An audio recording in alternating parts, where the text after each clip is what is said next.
Sure can. For example, in our company, we plan to travel to US for some summer, for example, and to try building the stuff like you explained, just going around because we already have product, we have sales, big publishing companies, etc., etc. Do you have some concrete steps we should do, for example, to collaborate with you, maybe get your assistance? First of all, if you get my assistance, I don't charge anything. I don't want money. I don't want options. This is friends. I just help. I just help for friends. Is it just presentation?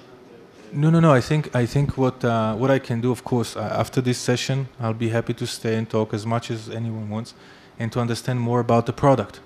And if we understand what the product is, and if there's anything I can do to help in terms of helping you make decisions or in opening doors, I don't know. If I know people that might be interested in your product, I'll be happy to do that.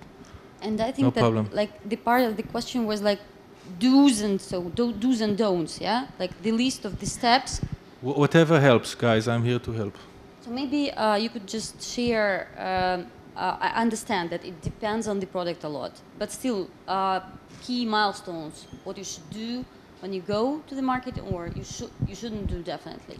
So as I said, I think the basic steps when you try, first of all, if you have an idea, if you have a presentation and so forth, different companies here, I assume, are in different stages. Some have products, some don't, some in some development stage, some have customers. So I think the first thing to penetrate the US market is to get feedback as soon as possible from the US market to make sure that your product fits that market and it fulfill a real need that people will pay for. If you come with a product and they say, hey, we have 10 other companies that offer us the same product, and so it's a whole different game.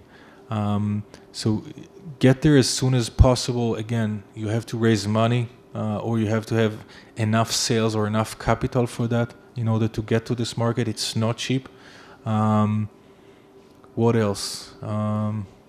Well, we talked about all the other stuff, over this session. Whatever, if you have any other questions or any other things that you need, in terms of the type of products that you have, things to consider. If you have a software product, it's one thing. If you have a SaaS type of a platform, it's really easier because for customers to integrate that, they don't have to install anything in-house just to connect to what you have. So it's easier to test and to try.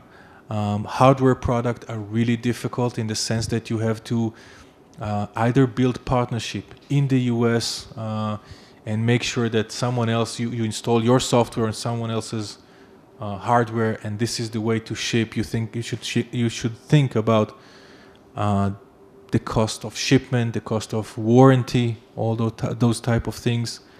A lot of things have to do with legal and accounting.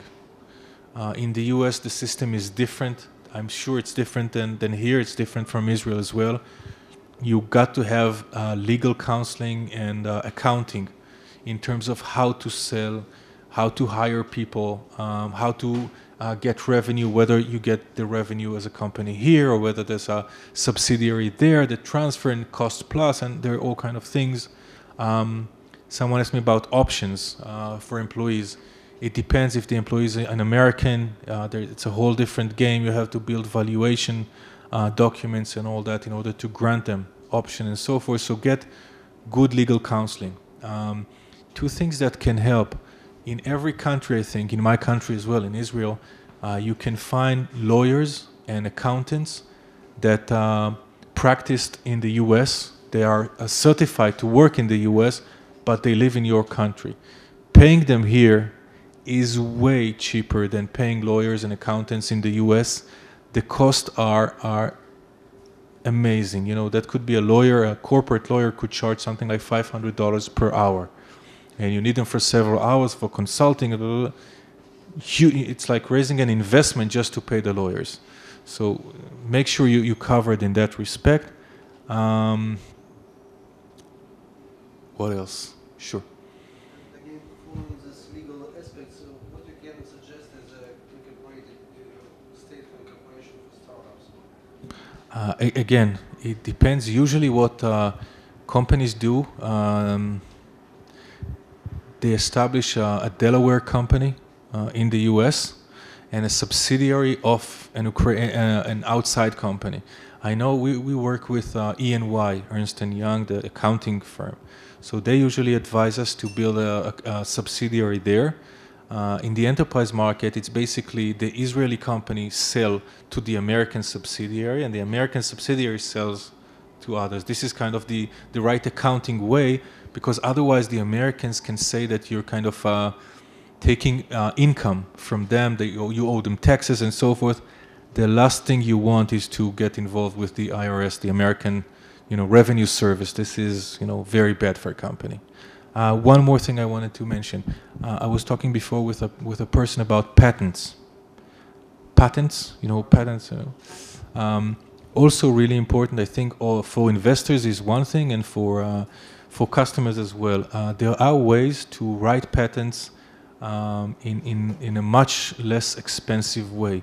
Usually, company goes to big patent lawyers, and it costs a lot of money, tens of thousands of dollars to drafting and filing and all that stuff. If you're not sure, there's a very easy way to write what they call provisional patent. Basically, what it means is that you write the application, and it's sealed for a year, and it gives you like the date when you file it, and only after a year you need to file a full patent, but you're protected for that year. There are lawyers I'll be happy to connect you with. They're not my friends, but I worked with them. It costs like $1,000 or something like this, and they're very experienced in writing patents. There are lawyers in the US. They are Americans.